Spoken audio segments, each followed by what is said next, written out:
Thank you very much. Good evening, good morning, and good afternoon to our audience online. Welcome to this Global Town Hall 2023. This session is dedicated to the climate crisis that we are facing, and it seeks to answer two fundamental questions. First, are we on track? Second, are we on the same page? My name is Sharon Sia, and I'm here speaking to you from Singapore. With me are 6 speakers and 4 discussants representing the major regions, emitters, developed and developing countries, movers and shakers of the climate circuit. I will introduce them in turn and ask them for views on some of the burning questions we have. So we will have 3 rounds in this session. The first round is meant for the speakers. The second, our discussants will come in with interventions. And the third round is when we'll have some free-flowing discussions. So let me start with Professor Rachel Kyte, Dean Emerita of the Fletcher School at Tufts University. She's a member of the UNSG's High-Level Advisory Group on Climate Action and an advisor to the UK government of the UN climate talks at COP26. Rachel, our carbon budget to maintain a 1.5-degree world is expected to run out in 7 years. And despite having most of the world commit to climate pledges in Paris, the most optimistic scenarios that we foresee will be us overshooting the mid-century target. And it's according to the IPCC, it says that it's almost inevitable that we will temporarily exceed this threshold. So we are definitely not on track. The question is, can we get back on track quickly and effectively, and how might we do that? Well, thank you so much for the invitation to be with you all today. And let me celebrate all of your activism and energy, because we're going to need all of it. So as you rightly observe, we're not on track, and we would expect to see in the very near future the publication of a global stocktake, which was foreseen by the Paris Agreement as a way to collectively assess whether or not we're on track. And that global stocktake will say that we're not on track. And between now and the next round of climate talks, we will have a series of reports that come out from the UN system and from other international organizations, which will also indicate that we're not on track. But at the same time, we have to recognize that there are lots of things beginning to happen, and which are beginning to happen more quickly, which do give us hope for the future. So the amount of investment into renewable energy outweighs the amount of investment into the fossil fuel economy. We passed that important milestone last year.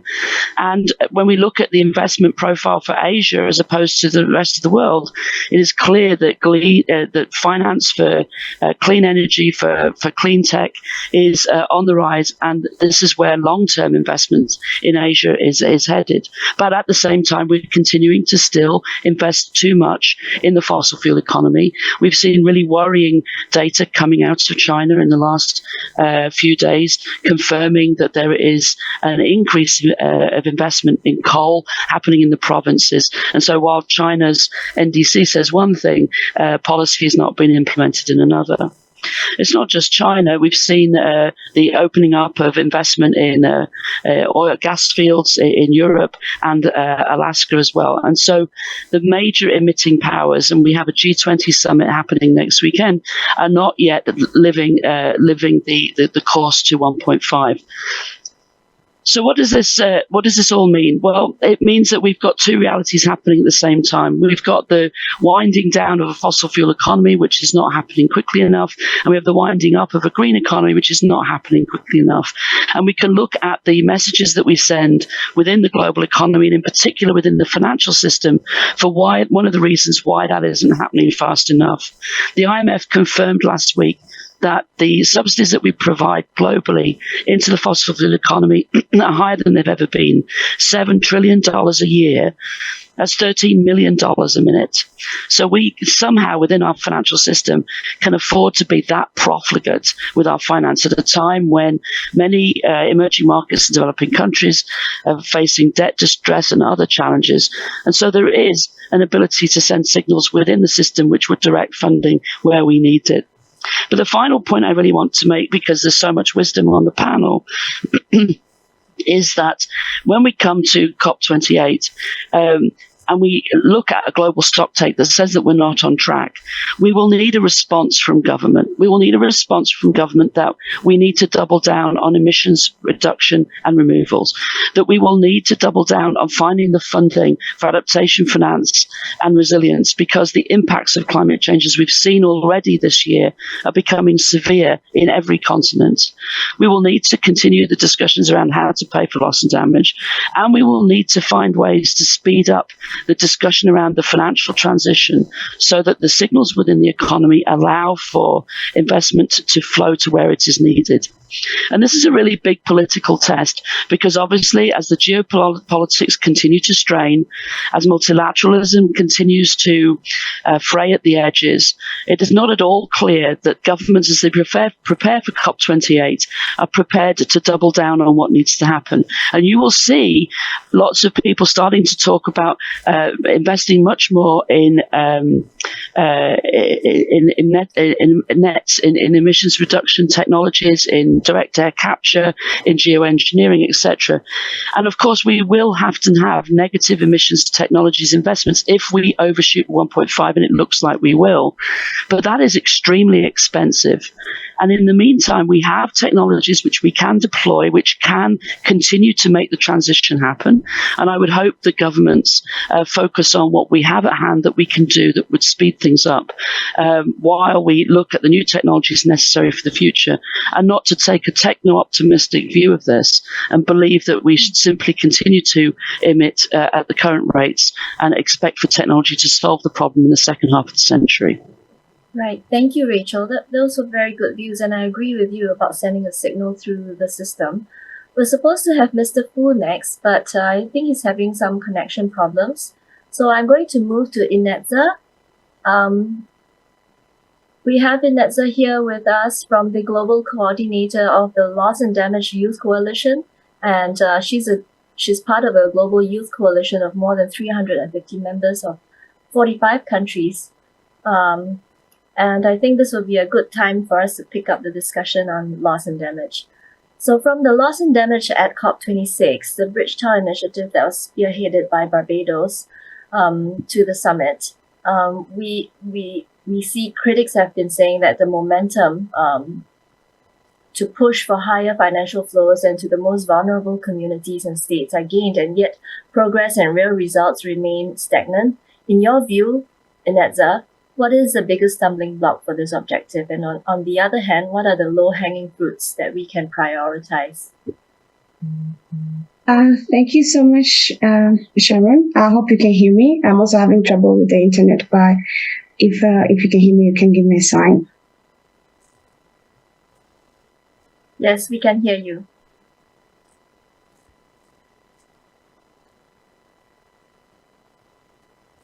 Okay, can you hear me? Am I audible? Yes, we can hear you.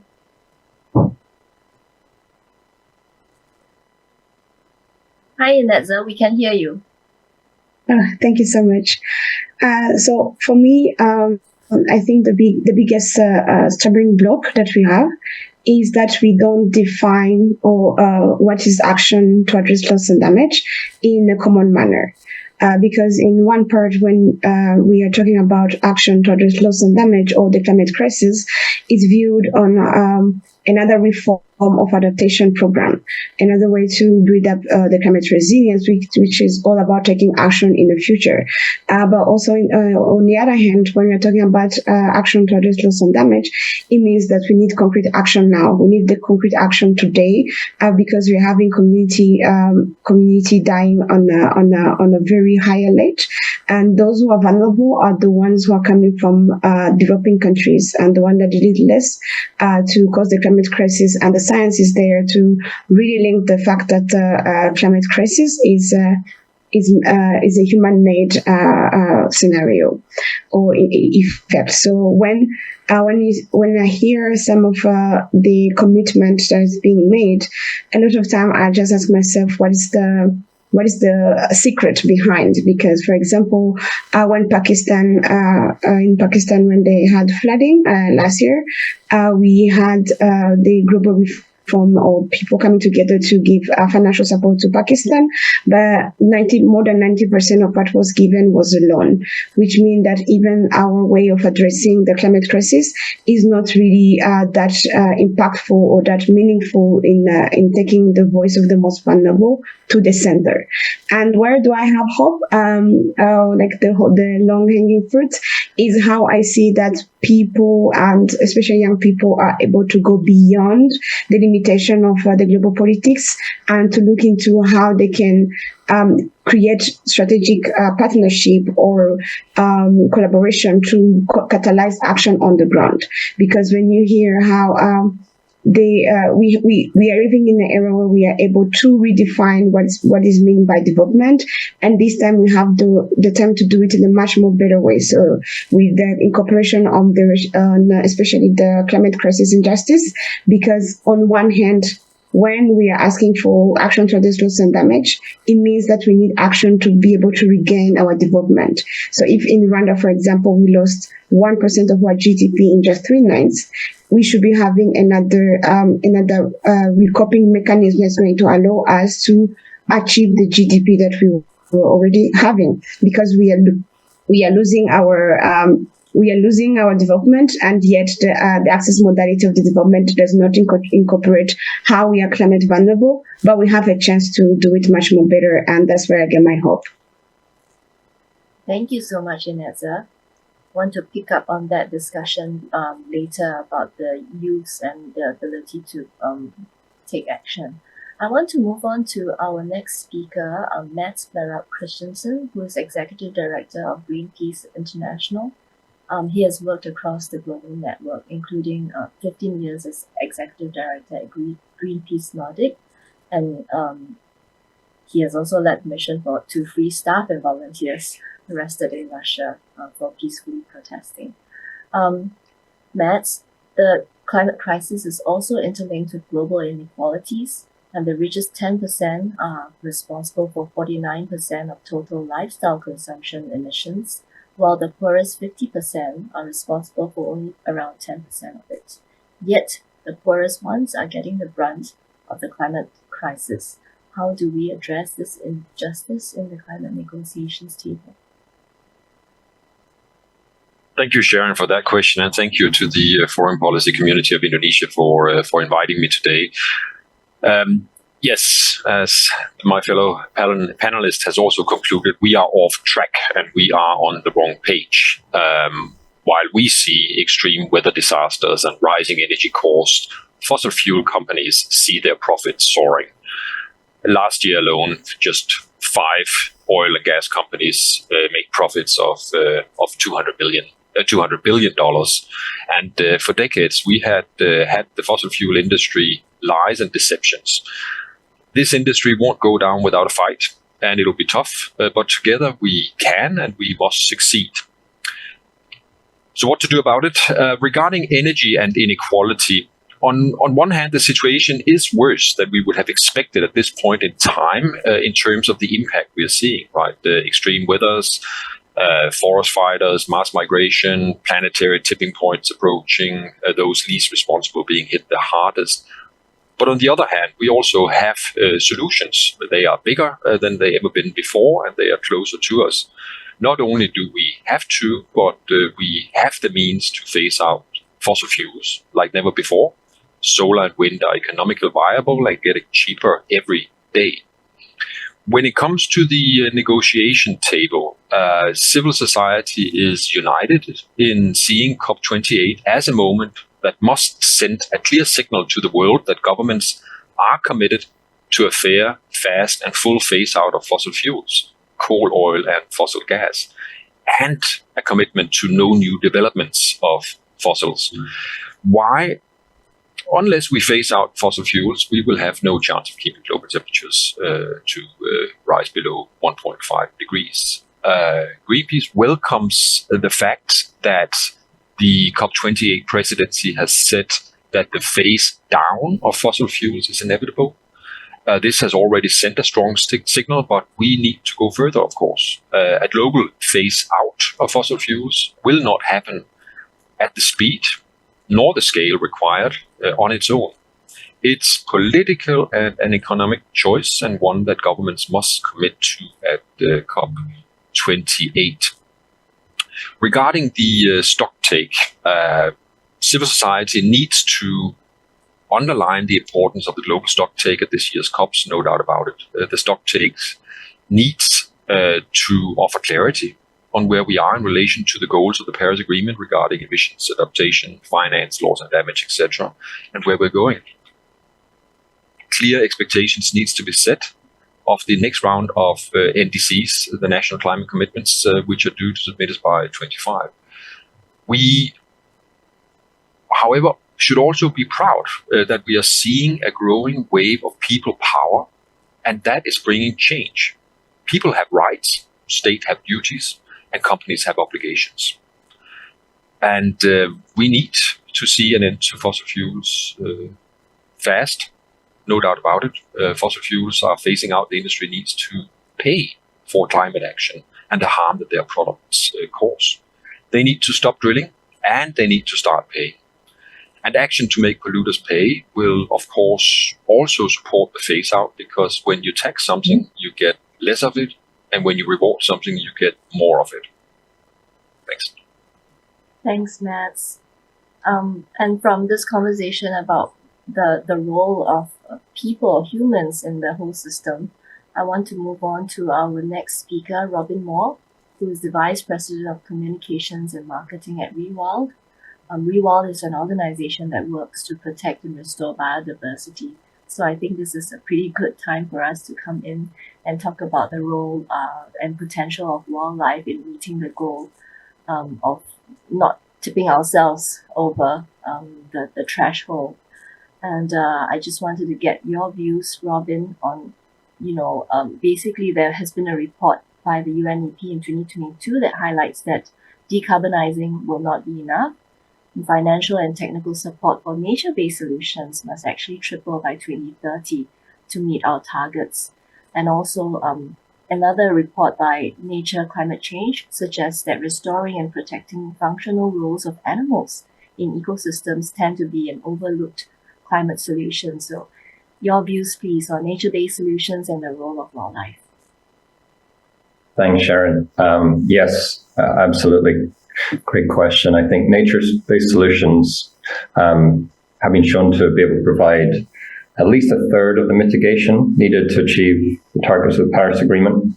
And coming out of the biodiversity conference, we have a global framework and target of protecting 30% of the most important areas on the planet for biodiversity by 2030. And I think what's important to really think about and factor in is that oftentimes the most marginalized stakeholders in the decisions made about land or areas are the indigenous and local communities and the wildlife. And I think it's imperative that we have solutions that work for all the local inhabitants. For instance, we've been working, Rewild, the organization I work with, has been working amplifying a local campaign in the Okavango to implement a moratorium on oil and gas drilling in one of the most ecologically sensitive areas on the planet. It's an ecological wonderland. It's a lifeline for 1 million people. It's home to the largest population of elephants on Earth. And I think, we've heard a lot about fossil fuels here, and I think it's important to also recognize sort of the damaging effects of extraction of oil and gas on wildlife, on people. So coming back to wildlife, the paper you mentioned is a really important, I think, reminder of the value of wildlife and the importance of not leaving them out of the conversation, because a forest without wildlife is a dead forest. Or grassland without wildlife is a liability, is not a solution.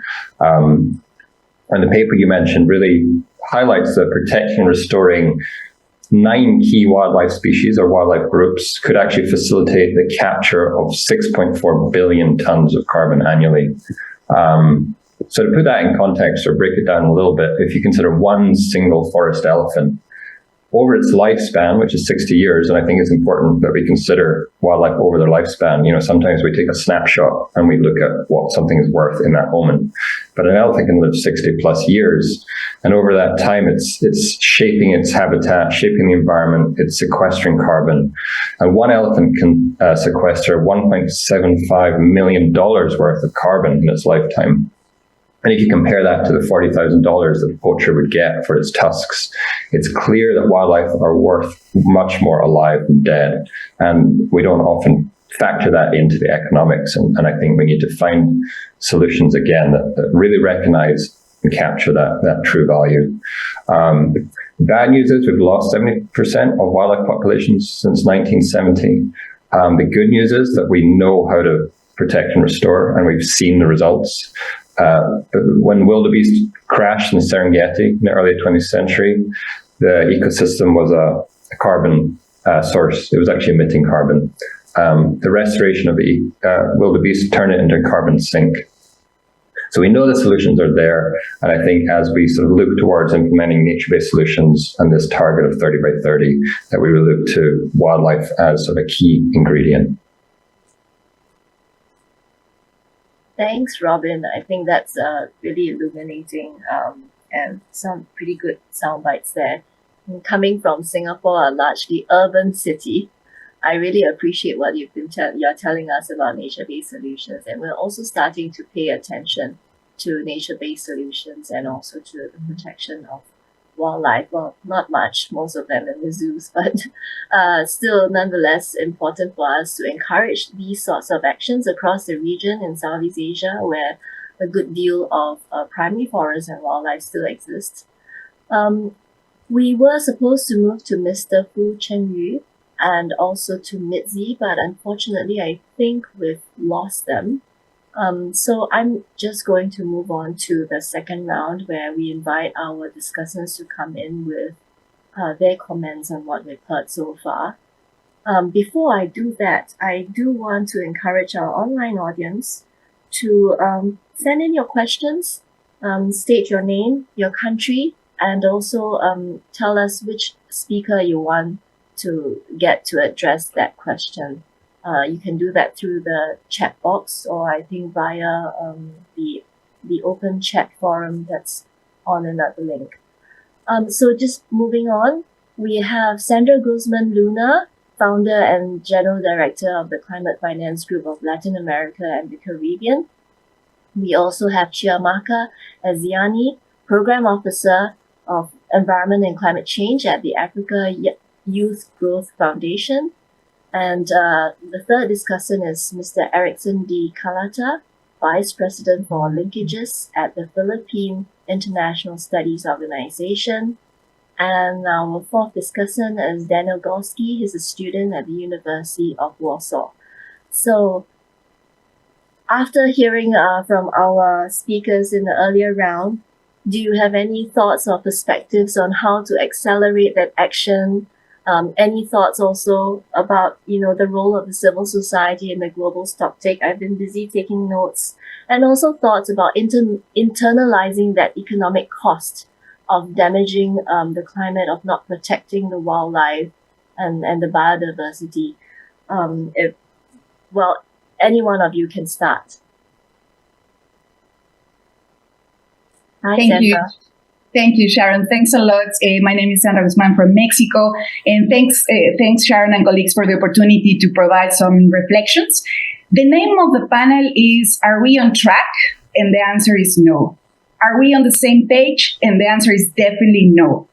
Instead of being on track, as Rachel pointed out, the IMF informed a few days ago that the amount of subsidies for fossil fuels reached $7 trillion of US dollars.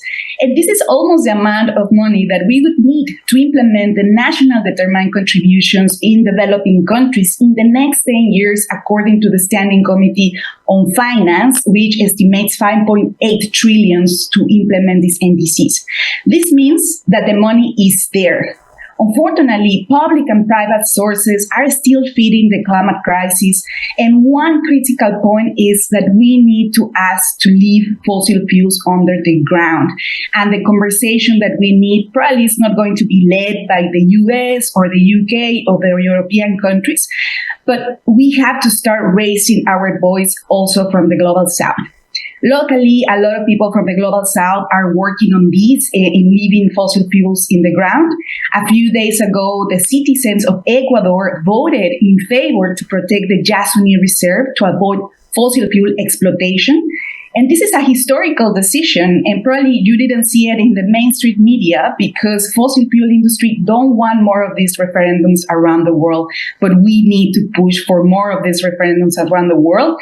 And now the critical point is how financial institutions, how developed countries will support the protection of forests in the global south. And definitely this support cannot be in form of debts, has to be in form of grants because people need this money to keep protecting the forests. So in these and other spaces, we truly believe that we need a strong position to leave fossil fuels in the ground and to invest in just energy transition like really fast because we don't have time to lose. Thank you so much for the opportunity. Thank you, Sandra. I think the issue of fossil fuel subsidies is quite global, and in our region here in Southeast Asia, it's also a very big problem. And a lot of it is actually accelerated and because of the pandemic. The COVID-19 pandemic may be behind us, but the effects of, you can't wean off the populations from fossil fuel subsidies if you have been giving them during a time of crisis. So it's quite difficult politically and challenging for the politicians to even venture down the path of trying to bring the fossil subsidies down. Do we have anyone else who would like to just jump in at this point? Yes, hi. Chiamaka, over to you. Okay, thank you very much. Hello, everyone. I'm Chiamaka Izani from Africa Youth Growth Foundation, Nigeria. Thank you, Sharon. Thank you to our speakers. I was struck deeply by Emerita's and Christensen's piece on equality, looking at inequality and the climate crisis. And I think about climate justice, looking at the disparity between the global south and then the global north. And the brunt of climate injustice is faced mostly by the global south. We must look at this, we must look at inclusivity in the face of this disparity. As citizens of the global south, which Nigeria belongs to, we are part of the frontline communities that bear the brunt of climate crisis. And with increase in temperature, variable rainfall, rise in sea levels and flooding, drought and desertification, the climate crisis in the state it is today is one of different factors that we cannot ignore. We cannot ignore because the global south produces most of the carbon emissions. Meanwhile, the global north produces most of the carbon emissions. Meanwhile, the global south will bear the brunt of these emissions, and we must look at ways to mitigate this. And some of the ways we can do that is having the global north pay for the cleanup and mitigating these factors through grants, as Sandra said, which I really support, and other ways through which they can come in and help mitigate these factors, which is very important for us, especially my organization in our struggle to mitigate these factors. So thank you very much. Thank you, Shamaka.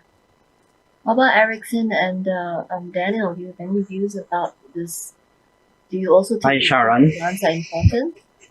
Can you hear me? Yes. So thank you very much, Foreign Policy Community of Indonesia and the organizers of this forum, the Global Town Hall, for inviting me and the Philippine International Studies Organization in this undertaking. So the sea level rise is an actual threat to everyone, Tuvalu, Kiribati, and other small countries in the Pacific Ocean. Has been taken back by the sea. Unfortunately, this scenario is happening in the middle of the Pacific. It's not as popular as the Hollywood movie Waterworld. There have been important international agreements to address climate change, but we have seen how politics of major powers transgress the former. This transgression is concomitant with the logic that politics and economic interests are intertwined. Without the capitalist country's economic interests, the effects of CSC fluorocarbons has a lot to do with globalization. And they say fluorocarbons has fueled globalization. And globalization has truly changed our lives in different ways. So the point is we should revisit why we need to globalize. It is for capital or for investment or destruction of the environment. World leaders should initiate the changing of the framework of countries in combating the effects of climate change. We cannot we can do this through instituting or incorporating climate change action, adaptation, and mitigation as a universal subject in the basic and university education like mathematics and sciences. Why don't we utilize a system like the Bologna process, where countries are required to provide their citizens with at least 12 years of basic education? And why do we not include in the Bologna process like the inclusion of climate change adaptation subject or climate change action subject in the basic and university education? The voice of the global south and underdeveloped countries should be strengthened. There should be more avenues for them to voice out the effects of climate change, rather than continuously providing avenues for industrialized and capitalist countries, which or that exonerates themselves on the issues. Why don't we give ordinary citizens a bigger stage for the world to know about their sufferings because of climate change? We've been talking about solidarity to combat climate change. I believe that solidarity alone is not sufficient right now. Solidarity should be interwoven with our concept of the past, present, and future. Our forefathers have failed to protect the environment during their lifetime, and we are currently enduring the effects of climate change because of the inefficiency of the past governments. Living at present requires everyone to think not only of the present but also of the future. So we need to do an intergenerational solidarity with the future generation so they could build a better world. Thank you. Thank you, Erickson. And Daniel, do you have anything to add to that? Yes, of course. First of all, I would like to thank you very much for participating in the panel. All the contributions were very interesting and undoubtedly an important point in our discussion on climate change. Before I ask my question, I will outline the background of the current situation in the world, because it's very important to my question. As you know, on February 24, 2022, Russia attacked Ukraine. Many countries in the world have been severely affected by inflation and energy dependence in Russia. This has also affected the climate change in the world. For many countries in the world, the issue of energy change have become even more important than before. I talk about small nuclear reactions, as you will see, were invented in the United States. In my country, in April this year, letters of intent were signed regarding the construction of such reaction in Poland.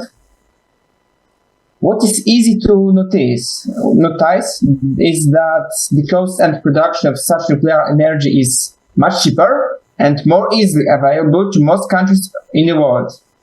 In addition, the cost of nuclear waste, which is the high environmental obstruction for many countries, Chernobyl for example, will be significantly reduced. My question to all experts participating in the panel is, will nuclear energy solve all the major problems related to the transition from fossil fuel to greener energy source? Thank you.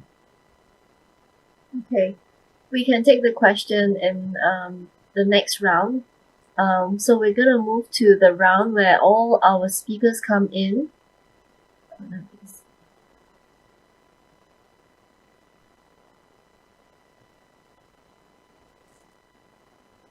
Okay, so just to really very briefly recap we've heard from Rachel, who talked about global stocktake, and that's when we're going to see really how far are we away from meeting the target, and what are the chances of us getting back on track.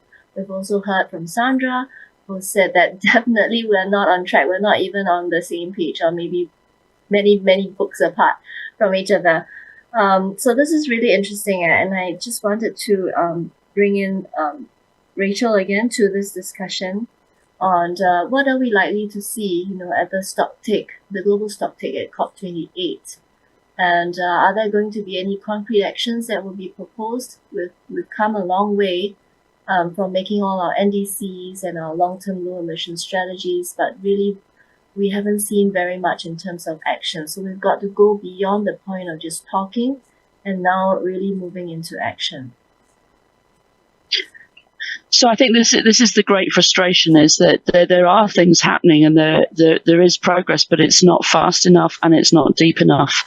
And I think we're also seeing the beginning of a real debate about whether this format of bringing the world together every year is the best format for pushing action forward. So what I think, there's definitely, clear potential for substantial agreement in certain areas, but whether or not we get it, I think is a different question. At the heart of this is the peaking of our use of fossil fuels, which is happening anyway, but then the ramping down really quickly of the use of fossil fuels and the ramping up of investment in green energy. And here we see progress, but too slow and not wide enough. And other speakers have talked about the broader financial agenda, which is how we help economies strengthen and grow so that they can invest more of their own domestic resources in their green energy transition and attract the international investment they need into the green energy transition. The good news is that we're actually now having one joined up conversation, or the beginning to have a joined up conversation about how to increase investment without incurring more debt, what to do about the debt that has already been incurred by many countries, how to find the ways for the public money that exists within the system to work more effectively to leverage more private money, and whether or not we can reset the international financial system because it's not fit for purpose. So these are conversations that go well beyond a COP. These are conversations that should be rooted in the G7, the G20, meetings around the 80th anniversary of the IMF and the World Bank. And this requires a sort of total economy approach to climate change, because climate change is everything. What could we see at the COP? Very briefly, I would like to see a more realistic conversation about what we need from the oil and gas industry, both the international oil and gas companies, and that's already been referred to, but also from national oil companies, which are large employers and deeply organic parts of the economy in many emerging markets. At the moment, you're going to see pledges on methane reduction. You're going to perhaps see some other commitments from that sector.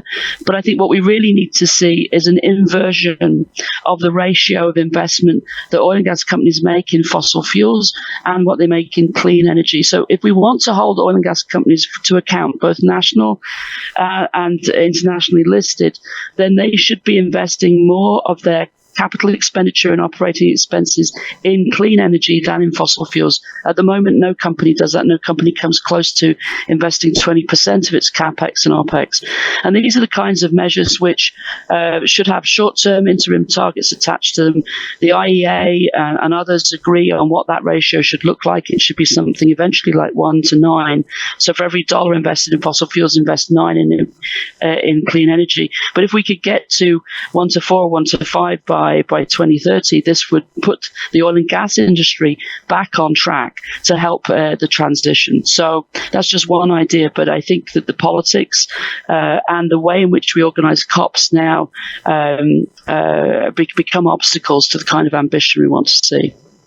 Yeah, I think maybe in a way the COP is creating a lot of frustrations for people as well, where you attend and every year it almost seems like it's Groundhog Day. You keep hearing the same things and yet you don't see any action. And your point about inverting the investment ratios for renewable energy versus fossil fuels. I mean, the irony is we even read the news recently where Norway actually invested in wind power to quite purposely. The investment in wind power is meant for the oil and gas industry, which is something that's I can't wrap my head around that one. So I wonder if anyone else has any comments. Oh, I did have a question earlier about civil society in the global stocktake. I wonder if anyone can give a comment on that. How much of a role did civil society have in the 2 years in the run-up preparing for the global stocktake?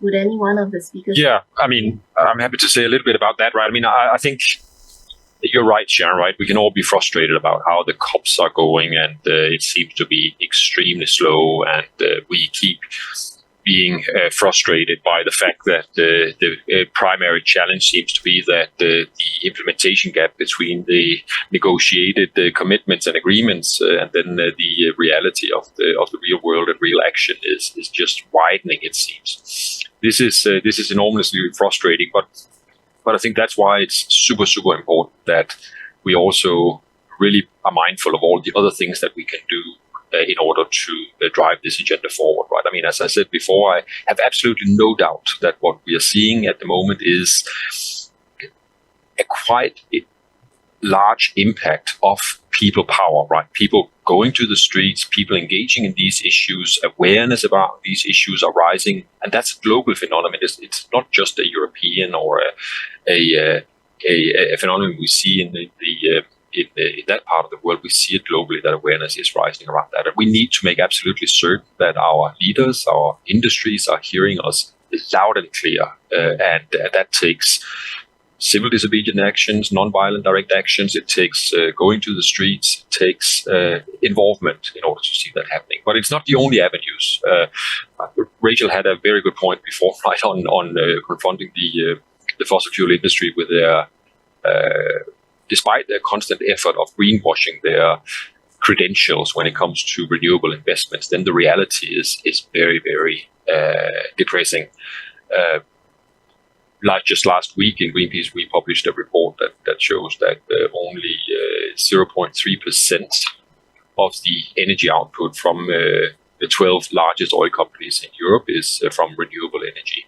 And we see that their investment level in 22 was no more than 7% of their total investments that went into renewables. So as long as that's the case, then we have a massive problem.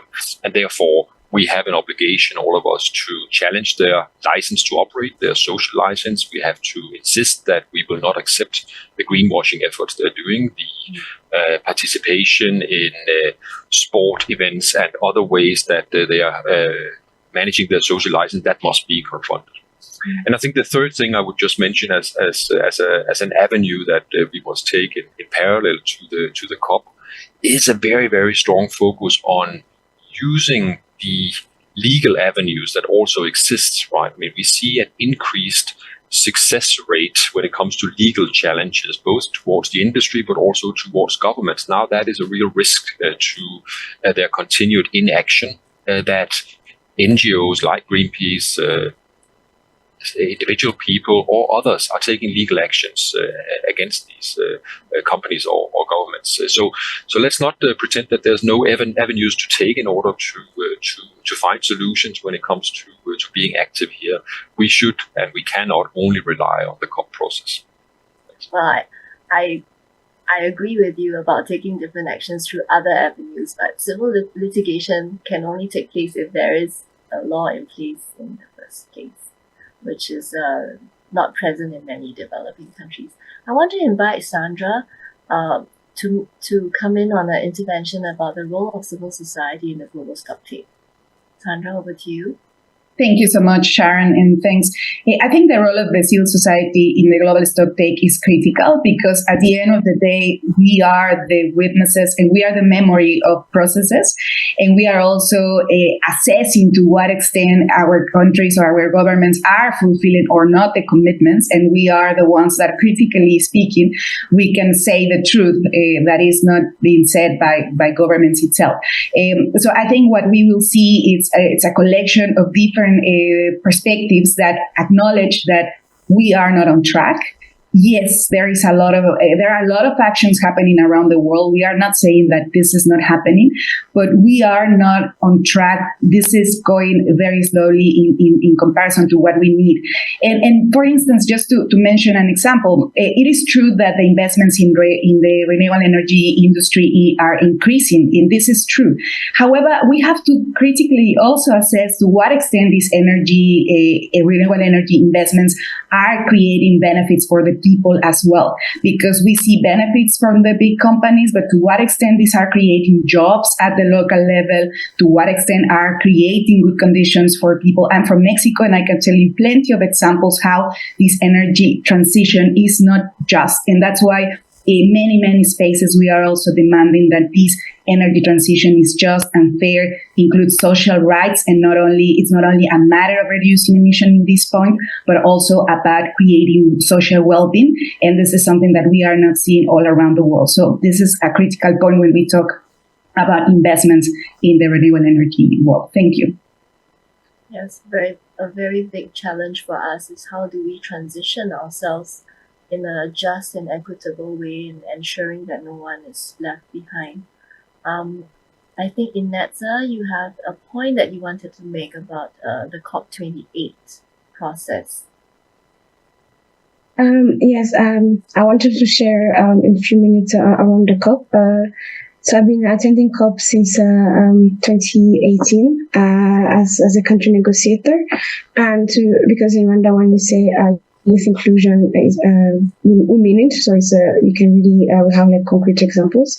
But my first time when I went to a COP, I had this idea that this is a process that is really aiming to take concrete action as soon as possible. But seeing the process on how it's taking longer, I kind of realized that the policy making portfolio, they do have an idea of what the solution is going to look like, but the shaping or the strategy of how making the solution is where we are having this frustration, because we are not speaking the same language, because we are something that we are, I don't know. In just a few words on the COP process, I just hope that when we are preparing to COP, people can, our negotiator or countries who are coming in the negotiation can just come with an understanding that we are all part of the same planet and part of the same community, because I think the aspect of solidarity is what is missing, because some countries or some processes are not really looking forward on this point, because otherwise we could have addressed the climate crisis in the past. And in the global stocktake, I just want to say there's also the opportunity for youth voice being shared, especially with in different platforms.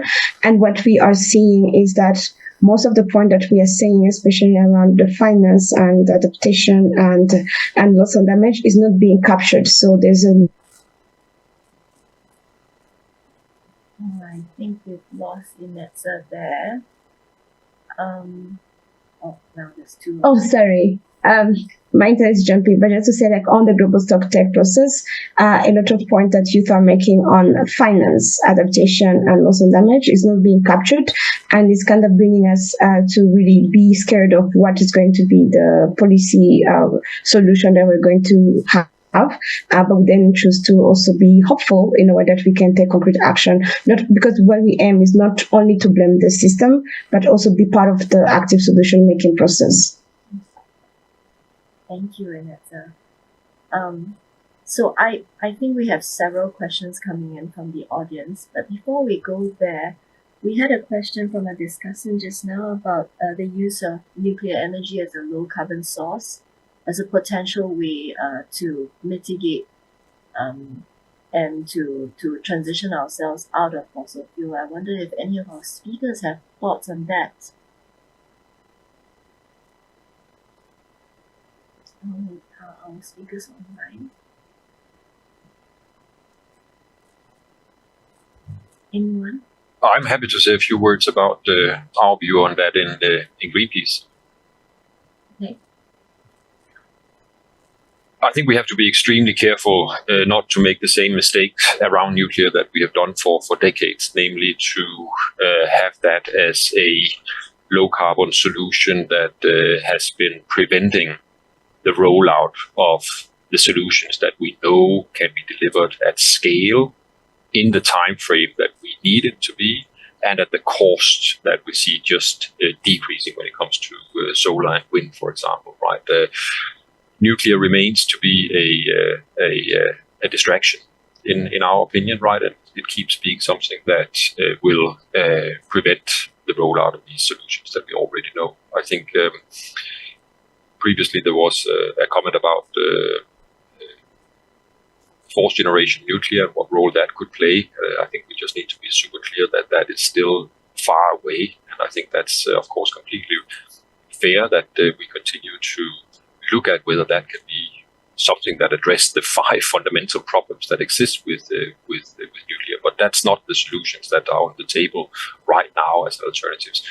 I think nuclear will continue to maintain or even decrease the share in the global energy mix for quite a while forward. I mean, we have around 400 nuclear reactors in the world at the moment, and we have around, I think, 35 being in construction or in pre-construction phases. That is very, very little compared to the need that we have globally. I think last year we rolled out globally around 300 gigawatt of renewable energy, and it was a few gigawatt of nuclear that came online. Right, so I think I'm very afraid of nuclear being raised as a possible solution for us when we know what kind of huge problems we have with nuclear around the world when it comes to construction times, construction costs, and the time scale at which we have to create solutions. So I would not.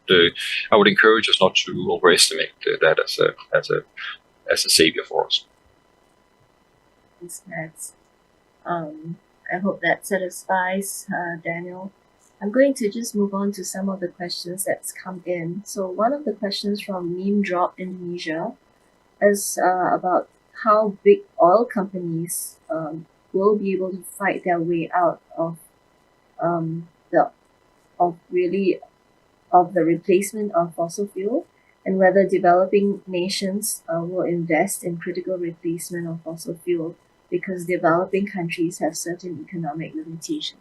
So I think we've talked a little bit about that. The strategy of using blended financing, of mobilizing private finance to help in the green transition. But I wonder if there are any thoughts here, because the question is quite broad and it's not directed to any particular speaker. I wonder if anyone will be interested to take this up. Ms. Rachel.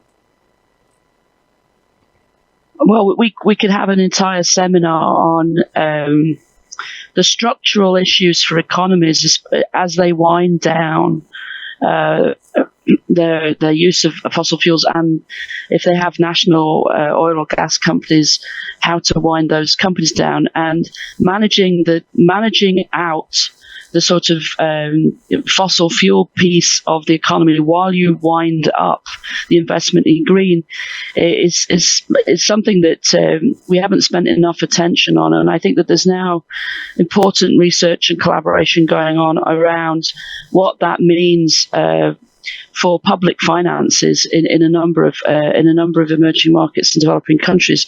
Of course, and then just to go back to what we've sort of alluded to already, is that there has to be a sort of systematic treatment of emissions and fossil fuels within the economy. So we need to stop subsidizing. We need to transfer those subsidies. We need to do so in such a way that makes the transition just. So we're looking at how to reskill and train and for jobs, etc. And so this is complicated, and the pathway won't be the same for every country. And so there's been a lot of attention over the last couple of years in these just energy transition processes for South Africa, for Indonesia, for Vietnam. But we have a whole slew of countries for whom managing the public balance sheet aspects of phasing out of fossil fuels is going to be a complicated issue.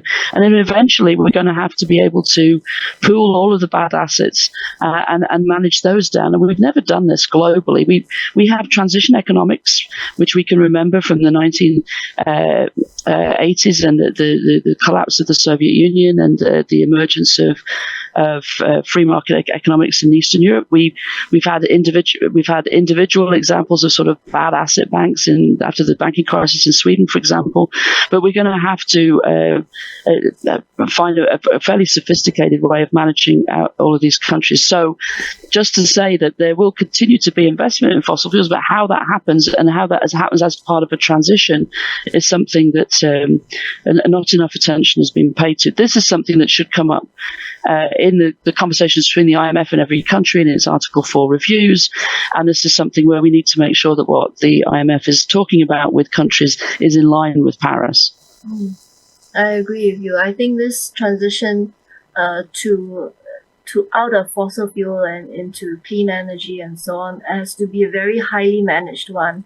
When I look around Asia and I see the drive, for instance, towards electric vehicles, almost every other manufacturer of automobiles want to pivot towards making EVs. And then you wonder to yourself, what are you going to do with the thousands upon thousands of mechanics and workers in the automobile industry who will no longer have to service a car the way that it is serviced usually? And how are you going to upskill them, to still play a part in that industry and still have a livelihood to go back to? I see I'd like to really just move away from this discussion on energy towards, again, talking about the nature-based solutions, the wildlife conservation. Can I get Robin to turn on his mic? And we'd just like to know a little bit more about the Biodiversity COP and what we should expect for the next Biodiversity COP. Yeah, I mean, it's a great question. And I think, to sort of bring the two together, I think it was really great to hear Sandra talk about Yasuni and the power of the people in saying no to oil and gas in one of the most biodiverse places on the planet. And we worked a lot with the youth collective there, the activists who to really help try to amplify this campaign. And I think, in meeting the targets that are set by the biodiversity COPs, and again, I think the main thing to come out of this previous COP was this goal of 30% by 2030. And I think the devil will be in the detail of how we accomplish that and who pays for that and how. And I think Ecuador is a good example of, and Yasuni is sort of a test case of the people voting to preserve this area. And I think looking to places like Costa Rica, like for how we do this and how we do this in a way that's sustainable and also benefiting local people. So Costa Rica, put a moratorium on oil back in 1991 on oil extraction and exploration. They were started natural resources accounting in 1991. They were the first to implement a payment for ecosystem services program. And so I think, there's ways to build economies as well that are built around the natural resources. And I think Yasuni is one example of an incredible asset that, again, is worth more intact than it is if you exploit it for oil, which gives you that short-term quick profit, lines the pockets, obviously, of a few at the expense of the local people and the biodiversity. So I think for 30-30, what we can expect is how do we have a roadmap to achieving that? I think what will be key is ensuring that we're focusing on the right 30% of the planet. And what I mean by the right 30% is I think it's easy to set aside areas that you can't grow anything, nobody lives. It's like the less rich areas. I think it's important that we focus on the most important areas for biodiversity. And we have a roadmap in the science. We have key biodiversity areas. We know which parts of the planet are vitally important. most of those are in the global south. They're the most biologically rich places are often, those places that need the resources and need the mechanisms to be able to effectively protect these areas. And that's where I think we need to really focus on these win-win solutions that are incorporating the value of biodiversity and of nature into the economies so that it's seen as an asset and not sort of conservation or development, but conservation for development. Thank you. Thanks so much, Robin. I think we have about 4 minutes left to go. I just want to give a minute each to the speakers for your final comments and remarks in case you have something that you missed out, you just want to make those final remarks. And also our discussants, if you have any final comments.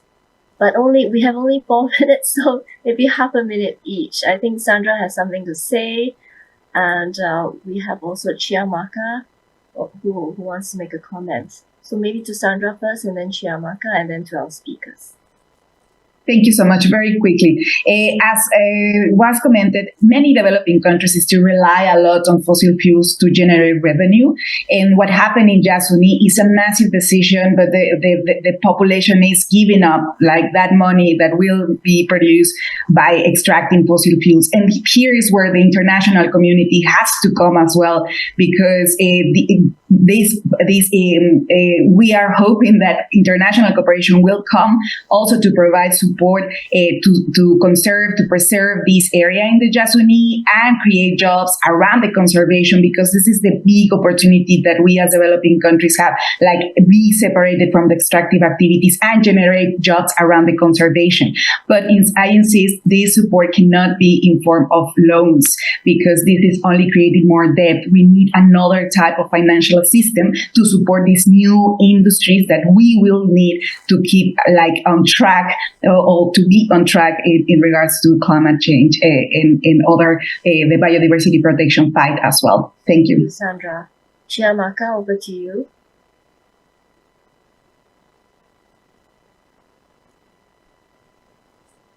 No?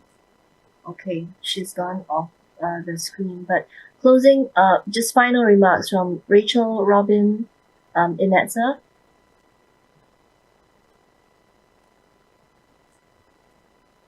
Maybe I can go first. So for me, I think in the effort of establishing the loss and damage fund and the loss and damage finance at COP28, we need to trust frontline community and developing countries, because they're the one who've been dealing with these issues since the 90s, and we've been coping for quite some time. So there's a solution that can be drawn for the community. So the loss and damage finance should be established in a manner that is accessible, new, and adequate, especially for the frontline community. Thank you, Inetza. Rachel or Robin? Sure. I mean, just to conclude for me, I think we have climate COPs, we have biodiversity COPs. I think treating them as separate issues is one of our kind of challenges, that we need to have a more holistic approach where we see biodiversity as sort of the foundation and underpinning for life on Earth and a livable planet. And, they're so connected that I would love to see the conversation evolving to how we have solutions that work for nature, for climate, and for people. And that would be my closing thought. Rachel?